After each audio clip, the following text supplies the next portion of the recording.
नमस्कार, आप देख रहे हैं नवभारत समाचार। मैं हूं डॉक्टर नज़र अंसारी। अब तक की खास खबरों के इस खास प्रोग्राम में आपका स्वागत है। सबसे पहली खबर लखीमपुर खीरी ज़िले से। खबर है कि लखीमपुर खीरी ज़िले के थाना क्षेत्र नीम गांव के बेहजम के एक प्राइमरी स्कूल में एक शिक्षक के द्वारा एक छात्रा की बेरहमी से पिटाई कर दी गई। बताया जाता है कि छात्रा के द्वारा पहाड़ा ना सुना पाने के कारण छात्रा की बेरहमी से पिटाई की गई है। हालांकि मौके पर पहुंचे परिजन और अध्यापकों के बीच सुलह समझौता ग्रामवासियों ने करा दिया है, लेकिन ग्रामवासियों के द्वारा सुलह समझौता कराए जाने से जुर्म माफ़ नहीं होता। अध्यापक के द्वारा किए गए इस जुर्म की सज़ा अध्यापक को मिलनी ही चाहिए।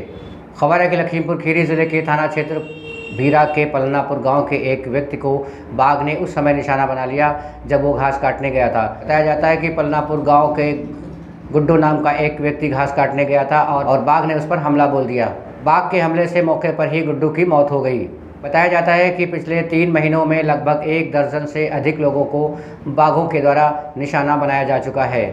धौरहरा से हमारे सहयोगी संदीप शुक्ला की कवरेज के मुताबिक धौरहरा क्षेत्र में लकड़ कट्टों के हौसले इतने ज़्यादा बुलंद हैं कि दिन हो या रात हो, हरे पेड़ों पर बराबर आरा चलाया जा रहा है। आप देख सकते हैं तस्वीर में रात के अंधेरे में किस तरह लकड़ी काट कर बड़ी बड़ी ट्रालियों से ले जाया जा रहा है। इन लकड़कट्टों को ना तो सरकार का खौफ है और ना ही विभाग का। हरे पेड़ों पर आरा चलाया जा रहा है और क्षेत्र की पुलिस मौन है। क्षेत्र की पुलिस क्यों मौन है, ये एक प्रश्न चिन्ह है। खबर है कि धौरहरा के पहाड़ियापुर जंगलवाली के चकनाथपुर गांव के एक 70 वर्षीय वृद्ध के साथ लगभग 2.5 लाख रुपए की ठगी का मामला प्रकाश में आया है। बताया जाता है कि समरदा नवाजीपुरवा के राजकिशोर यादव ने वृद्ध नन्हू से ग्रीन कार्ड के नाम पर 2.5 लाख रुपए की ठगी कर ली। वृद्ध नानू पुत्र सुरजी का कहना है कि उनकी ज़मीन पर ग्रीन कार्ड बनवाया गया था और 2.5 लाख रुपए गवर्नमेंट से उधार लिए गए थे। बैंक से पैसा निकाल कर ले चलते समय रास्ते में किशोर यादव ने कहा कि इस पैसे को रास्ते में कोई छीन न ले, इसलिए राजकिशोर यादव ने उनसे बहला फुसला कर ठगी कर ली थी।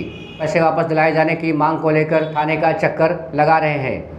आरोप है कि धौरहरा थाने में तैनात पुलिसकर्मियों के द्वारा भी उनसे धन उगाही की जाती रही है। नानो पुत्र सुरजी ने अधिकारियों को प्रार्थना पत्र देकर कार्रवाई की मांग की है और इस चैनल के माध्यम से उच्च अधिकारियों और मुख्यमंत्री से उनका पैसा वापस दिलाए जाने की मांग की है। ये जो हमारे सामने बाबा जी खड़े हुए हैं, ये ठगी का शिकार हो चुके हैं और धौरहरा जाकर के थाने में जाकर के कई बार इन्होंने अपनी न्याय की गुहार लगाई है, लेकिन थाना धौरहरा के जितने भी कांस्टेबल हैं उन्होंने इनको ठगा है और इनका काम कोई नहीं हुआ है। आइए बाबा से बात करते हैं। बाबा, कहाँ रहते हो? चकनाथपुर। क्या नाम है तुम्हारा? नानू। नानू, क्या समस्या है? 2.5 लाख रुपए राजकिशोर ले लिए। 2.5 लाख रुपए लिए हैं राजकिशोर? किसने लिए हैं? राजकिशोर यादव। और 2.5 लाख रुपए बहुत हुए। आपने 2.5 लाख रुपए उनको किस मुद्दे पर दिया है? किस बूते पर दिया है? ना पढ़े आदमी रहन साहब, कहे लागे तो अकेले चलते हो तो ले चलो घर ले जाए। अच्छा। और 2.5 लाख रुपए कहाँ से उनको निकलवा करके दिया आपने? बैंक से निकलवाया। 2.5 लाख रुपए तुम्हारे खाते पे जमा थे कि क्या कोई और किसी जमीन पे आपने लोन लिया? कैसे किया? 2.5 लाख रुपए कैसे दिए? 2.5 लाख रुपए अपनी जमीन पर 290 का लोन लिया। लोन ग्रीन कार्ड बनवाया? हाँ, ग्रीन कार्ड बनवाया। अच्छा। और आपने थाने में जाकर के तहरीर दी? नहीं दी? सब कहूँ थाने वाली तहरीर दिखाइए। ये दिखाओ थाने वाली। प्रभारी निरीक्षक को दिखा रहा। अरे तुम आओ। प्रभारी निरीक्षक वाले एप्लीकेशन ये देखो है, ये नया पुलिस या है पकड़ो मेरे से। ये जो आप स्क्रीन पर देख रहे हैं, प्रभारी निरीक्षक धौरहरा वहाँ लगाई, लेकिन इनको इतना ठगा गया है पुलिस के द्वारा और राजकिशोर यादव के द्वारा कि इनकी सुनवाई कहीं हुई ही नहीं है। दूसरी एप्लीकेशन दिखाओ। कहाँ गए? दूसरी लखीमपुर वाली दिखाओ एप्लीकेशन। हेलो, या पुलिस अधीक्षक के लिए बाबा ने पुलिस अधीक्षक लखीमपुर खीरी से भी न्याय की गुहार लगाई। दूसरी दिखाओ। डीएम अनुसूचित जाति जिलाधिकारी नहीं दिखाया। अनुसूचित जाति आयोग भी जा चुके हैं, क्योंकि बाबा जात से दलित हैं। दलितों का शोषण हो रहा है राजकिशोर यादव के द्वारा। आप देख सकते हैं कई बार न्याय की गुहार लगाई इन्होंने। बाबा जिला अधिकारी के वहाँ भी जा चुके हैं, वहाँ पर अपने न्याय की गुहार लगाई, तहरीर दी। मैं अपने चैनल के माध्यम से बाबा के जो 2.5 लाख रुपए राजकिशोर यादव ने ठगी के रूप में लिए हैं, मैं अपने चैनल के माध्यम से कहना चाहता हूं कि बाबा को न्याय की जरूरत है। बाबा को पुलिस प्रशासन के द्वारा न्याय मिलनी चाहिए। खबर है कि लखीमपुर खीरी में धड़ल्ले से काटे जा रहे प्रतिबंधित पेड़ों की खबर बीते दिवस नवभारत समाचार पर प्रसारित हुई थी। इस खबर को लेकर के डीएफओ नॉर्थ ने संरक्षक एवं फॉरेस्टर को प्रभाव से निलंबित करते हुए उनके खिलाफ जांच टीम गठित की है। लखीमपुर खीरी में खेतों में पराली न जलाए जाने को लेकर किसानों को जागरूक करने के लिए डीएम के आदेश पर सभी एसडीएम्स ने अपने अपने क्षेत्रों में किसानों से मुलाकात की जाकर और किसानों के घरों में जाकर पराली से होने वाले नुकसानात के बारे में उन्हें समझाया और पराली न जलाने के लिए उन्हें संकल्प भी दिलाया। खबर है कि लखीमपुर खीरी जिले के थाना मजगई क्षेत्र के एक गाँव में बीती शाम घर में सो रही एक किशोरी के साथ गांव के ही एक युवक ने घर में घुसकर जब बलात्कार की घटना को अंजाम दे डाला और मुंह खोलने पर जान से मार डालने की धमकी देता हुआ फरार हो गया। कहता है कि ये घटना उस समय हुई जब किशोरी का पिता खेत की रखवाली करने खेत पर गया हुआ था। पिता की तहरीर पर संबंधित थाने में मुकदमा पंजीकृत कर लिया गया है। गाँव के ही अतुल पर आरोप लगाते हुए थाने में तहरीर दी गई है। कहना है कि संबंधित धाराओं में मुकदमा पंजीकृत कर लिया गया है और युवक को गिरफ्तार कर लिया गया है।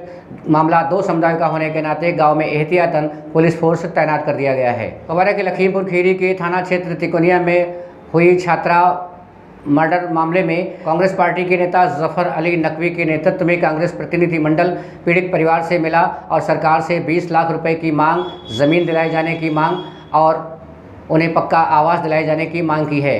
जफर अली नकवी ने इस मौके पर कहा कि इस सरकार में बेटियों की आबरू और बेटियों की जिंदगियां महफूज नहीं है। सरकार पूरी तरह महिलाओं की सुरक्षा में विफल नजर आ रही है। मध्य प्रदेश के राजगढ़ इलाके में एक सरकारी स्कूल में एक शिक्षक के बस्ते पर सर रखकर सोते हुए और बच्चों को बोर्ड पर पढ़ते होने की तस्वीर सोशल मीडिया पर वायरल हो रही है। इस खबर से आप सहज ही अंदाज़ा लगा सकते हैं कि शिक्षक देश का भविष्य, बच्चों के भविष्य के साथ किस तरह खिलवाड़ कर रहे हैं। बहरहाल सोशल मीडिया पर वायरल होते ही इस खबर को ज़िले के उच्च अधिकारियों ने संज्ञान लिया और इस लापरवाह अध्यापक को सस्पेंड करके मामले की जाँच शुरू करा दी गई है। खबर है कि बहराइच के पयागपुर थाना क्षेत्र में सड़क के किनारे झाड़ियों में पुलिस को एक महिला की लाश बरामद हुई है। पुलिस का कहना है कि लाश की गर्दन पर निशानात हैं। इन निशानों को देख करके ऐसा लग रहा है कि गला दबाकर हत्या की गई है। बहरहाल पुलिस ने अग्रिम कार्रवाई शुरू की है। अलीगढ़ से खबर है कि एक तहसील में स्टाम्प विक्रेता से बंदूक की नोक पर बाइक सवार बदमाशों ने 7 लाख रुपए लूट लिए। पुलिस ने मामले को दर्ज कर लिया है और सीसीटीवी फुटेज के जरिए बदमाशों तक पहुंचने का प्रयास कर रही है। आगरा से खबर है कि थाना एतमादपुर में एक गांव के एक प्रधान के द्वारा 2012 में जमा कराई गई लाइसेंसी बंदूक मालखाने से गायब हो गई। इस मामले का खुलासा तब हुआ जब 2023 में उनका बेटा थाने में बंदूक लेने गया। 2012 में जमा कराई गई बंदूक के मालिक प्रधान को लकवा मार जाने की वजह से वो थाने में बंदूक लेने नहीं गए थे और पिता की मृत्यु के बाद जब पुत्र ने वारिसान के तौर पर उस बंदूक का लाइसेंस अपने नाम करा लिया और थाने पर बंदूक वापस लेने गया तो पता चला कि मालखाने में बंदूक ही नहीं है। उसके बावजूद भी पुलिसकर्मियों के द्वारा पीड़ित व्यक्ति को बराबर टरकाया जाता रहा। पीड़ित व्यक्ति ने जब आयोग में जाकर आयुक्त से शिकायत की उस वक्त थाने में हड़कंप मच गया। बहरहाल कमिश्नर ने संबंधित मामले में मुकदमा पंजीकृत करने का आदेश दिया हुआ है। थाना एतमादपुर की पुलिस 11 साल का रिकॉर्ड खंगालने में जुटी हुई है। चंडीगढ़ से खबर है कि पंजाब पुलिस के एक दरोगा को रंगे हाथों 40,000 रुपये की रिश्वत लेते हुए विजिलेंस टीम के द्वारा गिरफ्तार किया गया है। विजिलेंस टीम ने उक्त दरोगा के खिलाफ विजिलेंस थाने में मुकदमा पंजीकृत कर अग्रिम कार्रवाई शुरू की है। आज के इस खास कार्यक्रम में बस इतना ही। मिलते हैं अगले एपिसोड में। बने रहिए हमारे साथ, देखते रहिए नवभारत समाचार। नमस्कार।